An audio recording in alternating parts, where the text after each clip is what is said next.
আসসালামু আলাইকুম। আশা করি সকলে ভালো আছেন, আমিও ভালো আছি। তো বন্ধুরা, আমার হাতে যে ফোনটি দেখতে পাচ্ছেন সেটি ফোন কিন্তু Realme Note 50 এবং কি থাম্বনেলে অবশ্যই বুঝতে পারছেন যে আজকে কি বিষয় নিয়ে আজকে আলোচনা করব। তো অনেকে যারা আছেন ফোন চালান সেই ফোনের ভিতরে থাকে কি আপনার ফোন যখন প্রথম অবস্থায় লক করা থাকে, সেই লক করার ভিতরে কোনো মেসেজ যদি আপনার ফোনে আসে সেই ক্ষেত্রে আমরা মেসেজটি আপনার সামনে শো করে না। সেই মেসেজ শো করে না বা আগে শো করতেও এখন আপনার ফোনটি কিভাবে আপনার ছোট ভাই বা অনেকে আছে অনেক ভাবে বুঝে না এই সেই করে আপনার ফোনটি সেই অপশনটি আপনার আনএবল করে দিছে। এখন আর সামনে সেটা ভাসে না বা শো করে না।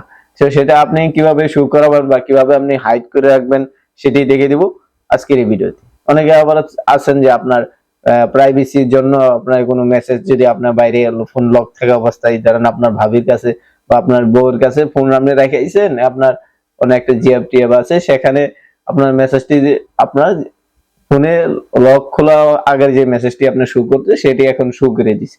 সেক্ষেত্রে আপনার অনেক ঝামেলা হয়। সেক্ষেত্রে আপনি কিভাবে এটি আপনার সামনাসামনি না আসে লক খোলার আগে সেটি দেখে দিব আজকের এই ভিডিওতে। তো আপনাকে যে প্রথমে যা করতে হবে, আমার ফোন দিয়ে আমার Realme Note 50 এটা থেকে আমি দেখিয়ে দিচ্ছি এই ফোন দিয়ে। তো আমরা প্রথমে আপনি সেটিংসে ক্লিক করবেন। তো আমার ফোনের সেটিংসে ক্লিক করলাম।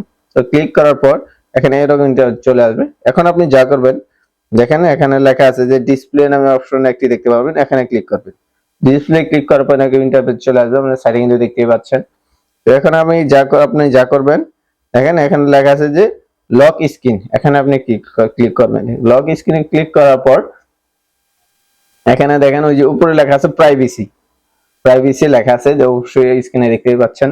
তো প্রাইভেসিতে ক্লিক করবেন। ক্লিক করার পর এখন তিনটা ইন্টারফেস চলে আসবে, তিনটা লেখা আছে যে একটা হচ্ছে show all notification contain, show all যাবতীয় আপনার যে কোনো আপনার মেসেজ যে কোনো বিষয়ে মেসেজ আসুক আপনার ফোন লক থাকা অবস্থায়, সেক্ষেত্রে কিন্তু এটা প্রথমে সবগুলো আপনাকে সামনে শো করাবে যে কি মেসেজ আসছে না আসছে সেটা কিন্তু লেখা সহ দেখা দিবে।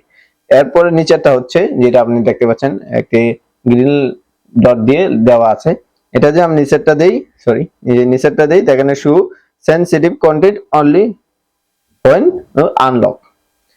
শুধু এটা সেনসিটিভ, আপনার যেটা একটু খুব গুরুত্বপূর্ণ সেটা একটি কন্টেন্ট আপনাকে আনলক করে রাখবে, বাকিগুলো কিন্তু ঠিকই থাকবে। আর নিচে হচ্ছে ডোন্ট শো, নিচেতে দেখতে পাচ্ছেন don't show notification all at all. আপনার ডোন্ট শো, এখন আপনার ফোন লক থাকা অবস্থায় কোনো মেসেজ বা কন্টিনিউ হচ্ছে মেসেজ, সেই মেসেজ আপনাকে কোনো মেসেজ কিন্তু শো করবে না ফোন লক থাকা অবস্থায়। লক খুললে তারপর আপনি দেখতে পারবেন, কিন্তু লক থাকা অবস্থায় সেটা আপনি সামনে শো করাবেন। তো এটা হচ্ছে ভিডিও, আপনি আপনার যেটা প্রয়োজন মনে হয়। তো আমি চাচ্ছি আমার কোনো সমস্যা নেই, যে কোনো মেসেজ আসতে পারে, ভালো মন্দ সবই আমি লক থাকা অবস্থায় আমি দেখতে পারবো কম বেশি। সেক্ষেত্রে আপনি শো অল নোটিফিকেশন কন্টেন্টে এখানে ক্লিক করে দিবেন। আপনার যেটা পছন্দ হয় একটু বুঝে শুনে সেটাই আপনি সিলেক্ট করে ক্লিক করবেন, সেটা অটোমেটিক সেভ হয়ে যাবে বা ওকে হয়ে যাবে। এভাবে আপনি আপনার যে কোনো মেসেজ বা কন্টেন্ট থেকে আপনার যেভাবে সুবিধা হয় আপনি সেভাবে কাজ করে নিতে পারবেন। আশা করি ভিডিওটি দেখে অবশ্যই বুঝতে পারছেন। সকলে ভালো থাকেন, সুস্থ থাকেন এবং দেখা হবে পরবর্তী ভিডিওতে। সকলে ভালো থাকেন। আল্লাহ হাফেজ।